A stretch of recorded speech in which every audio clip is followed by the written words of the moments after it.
During my first year at university, the atmosphere in our dorm seemed to shift when Mike arrived. There was an unspoken tension lingering in the air, as if something sinister lurked just beneath the surface. As I unpacked my belongings, a sense of unease settled over me, intensified by the eerie quiet that enveloped the room after my family left. Mike's presence seemed to cast a shadow over the room. His demeanor was unnerving. His movements were stiff and awkward. As I extended my hand for a handshake, his hesitation sent a shiver down my spine. His laughter, devoid of warmth, echoed eerily in the room. It was as if he was masking something darker beneath his facade of social ineptitude.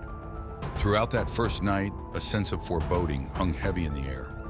Mike's presence seemed to linger even in his absence, like a lingering whisper in the darkness. When I awoke in the moonlight to find him staring at me, a chill ran down my spine. His eyes seemed to hold secrets I feared to uncover. As the days passed, Mike's behavior only grew more unsettling. His constant presence, coupled with his strange habits, left me on edge.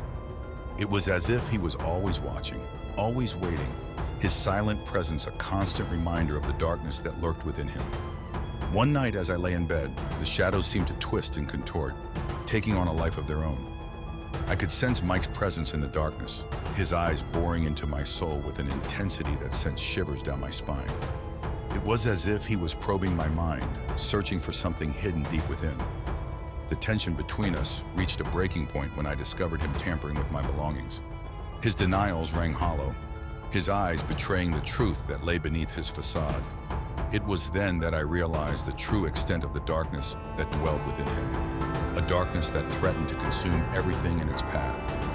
As the days turned into weeks, the sense of dread that surrounded Mike only grew stronger. It was as if he was a magnet for darkness, drawing it towards him like moths to a flame. And as I watched him being led away by campus police, I couldn't help but feel a sense of relief wash over me. Relief that the darkness that had plagued our dorm was finally gone. After Mike's unsettling behavior, I decided to request a new roommate. The next day, I was relieved to find out that the school had assigned me a new roommate. The introduction to the new roommate felt like a breath of fresh air. As we exchanged names and pleasantries, I felt a sense of hope that things would improve from there, and was eager to move past the unsettling experience with Mike. I made an effort to bond with my new roommate, hoping to forge a friendship built on trust and mutual respect. As days turned into weeks, I found myself adjusting to dorm life once again.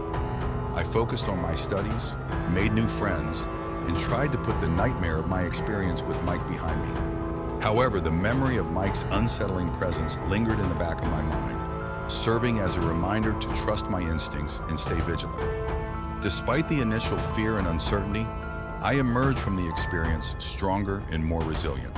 I learned to trust my instincts and prioritize my own safety and well-being. And as I looked ahead to the rest of my university experience, I was determined to make the most of it, confident that I could handle whatever challenges came my way.